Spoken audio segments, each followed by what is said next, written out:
Let's talk to Tim Naylor. Tim Naylor is the Director of Regulation at the British Horse Racing Authority. Tim, good morning. Morning, Nick. I do beg your pardon. I'm sorry. I've just given you a different job. You're the Director of Integrity. Apologies. Earlier this week, in evidence, your investigating officer on this case, Chris Watts, who's now left the British Horse Racing Authority, conceded that he was adopting a victim-focused approach.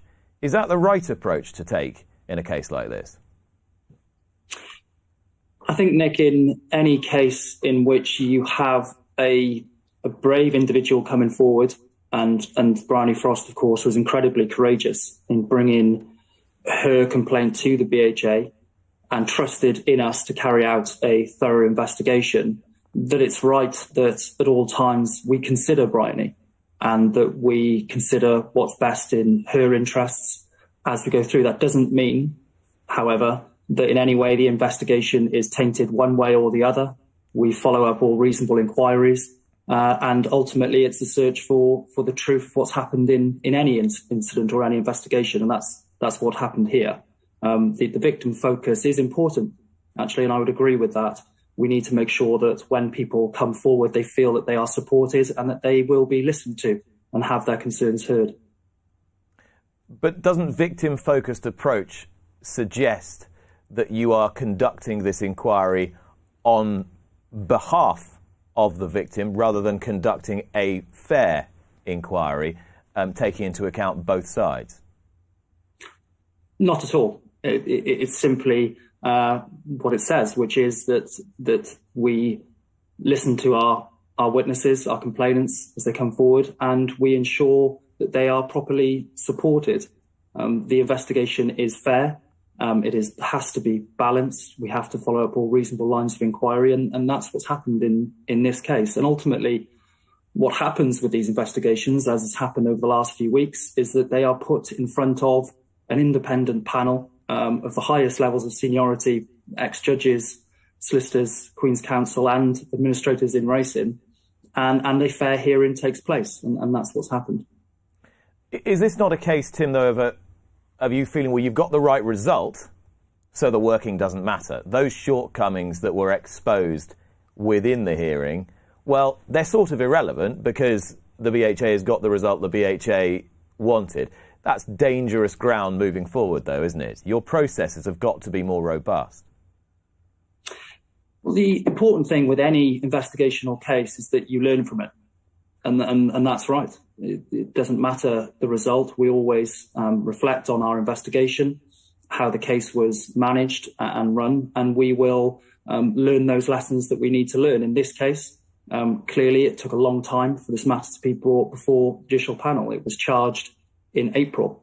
We need to look at that. We need to think about, well, whilst we need to balance the right of any individual to respond and to make legal submissions, ultimately we need to get these things heard properly and quickly. And we will go away and we will look at that and we will look to see what improvements can be made. Your relationship with the Professional Jockeys Association, well, that could be described as pretty rancid at the moment. How are you going to sort that out? Well, I think it was great to hear from Paul this morning and the tone that Paul set with his comments, and I support Paul fully for doing that. Paul has said this morning that Bryony was bullied, and that's an important first step, and it's an important step to reach out to Bryony and for the PJ and the BHA to learn from this experience, because that's the important thing now. We've had an incredibly important case for racing. It was right that it was heard. It was right that it was heard publicly. There can't be any suggestion of racing hiding away from these issues, of trying to bury them under the carpet. That hasn't happened. We've met them head on, but comes with that, of course, is the tension afterwards. But we're now in a better place as a result, because we can now have these important conversations. I can sit down with Paul, we can talk about what's happened, and we can look to improve things going forward, not just for our jockeys in the weighing room, because remember, this isn't just about how the jockeys interact in their weighing room, which BHA has always said is an incredibly supportive place for the vast majority of jockeys. The problem is, of course, that in any workplace, any school, any sport, bullying, sadly, will take place. What we need to be able to do is, when it happens, we need to be able to react, call it out, and deal with it. And that's what's happened in this case and will happen going forward. Tim, I want your honest opinion here. Your QC, Louis Weston, we know now, described the weighing room culture as rancid and sour. Your chief executive said that it provides a supportive and positive experience for most riders. Is it a positive and supportive experience for most riders, or is it rancid and sour? The rancid comment was made in the context of the closing submission by Louis Weston, and it was made in response to something which yourself and Peter touched upon in terms of the course of the case, which was perhaps a suggestion, not one that was accepted certainly by the PGA, that some of this behaviour and misconduct is part and parcel of the weighing room culture. In fact, it's not, and it never has been. Aggressive, misogynistic threats and language and abuse is not acceptable in the weighing room, and everyone has said that. And so was your QC, who you were instructing, was he wrong to say that? Do you say your QC was wrong in his summing up? What he said was, if it's acceptable to use that sort of language, then that culture is rancid. He didn't declare that the culture was rancid, and the BHA certainly doesn't do that. The BHA says, as I'm sure the PGA says, and the jockeys in that weighing room, on the whole, for the vast majority, it's an important, welcoming and comfortable environment, which is needed in a sport like racing. It's needed with the risks involved. But occasionally, there will be times where, sadly, things like bullying takes place. The point is that, in fact, it's not acceptable. The panel have found that. The PGA have said that. Richard Johnson himself said in the cold light of day that sort of misogynistic language is unacceptable. So, in fact, the weighing room culture isn't rancid. But that's all very well. But I put it to you that your man, Louis Weston, he's working for you. He knows. He's a master of his craft, and it is a craft. He knows that using a word like that is more likely, in its sort of persuasive and emotive nature, to secure him the conviction that he wants on your behalf. You can't then start rowing back from that with semantics.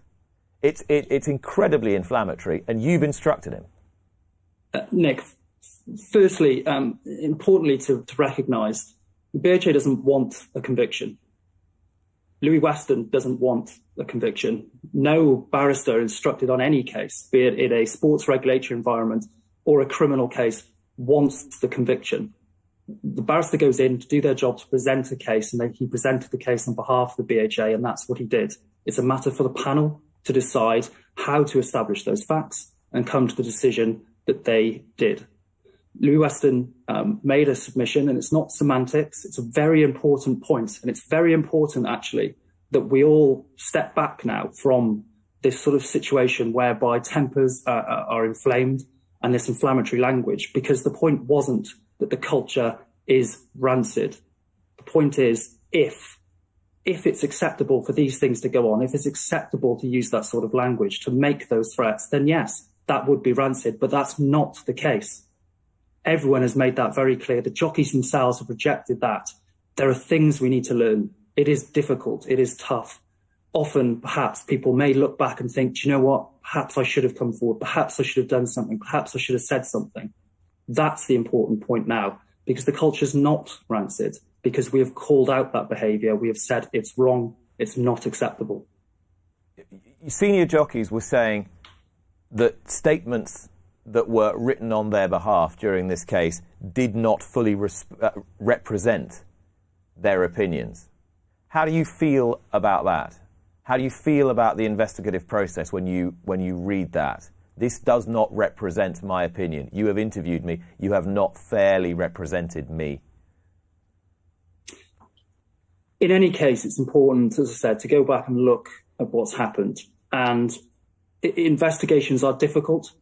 They take time, and there's a lot of pressure. And if mistakes have been made, If that there have been aspects of statements that not been fully recorded, well, then we need to look at that. And I mean, are you prepared to concede that there were mistakes made? I don't believe that there were mistakes made during the course of the investigation. There are always things that could be done better and should have been done perhaps differently.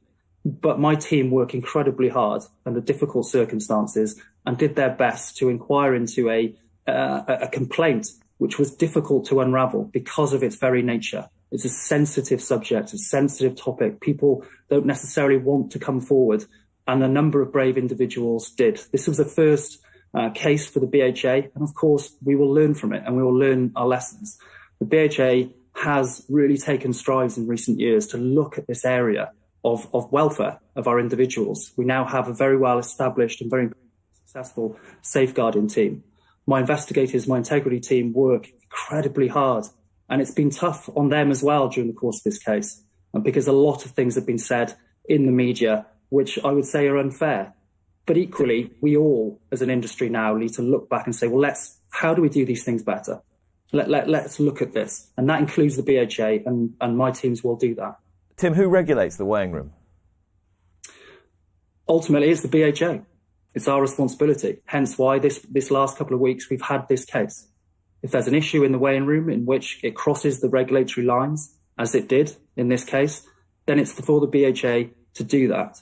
However, clearly in that weighing room, an incredibly important part is to have an environment in which jockeys can engage with each other, look after each other and discuss issues between each other. And BHA will work hard with the PGA to make sure that continues.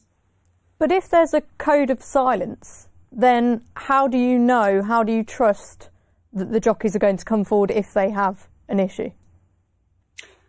I would like to hope that we no longer have, if we ever did, a code of silence. Clearly it's been difficult, and clearly some people have not felt that they can come forward and provide information to the BHA.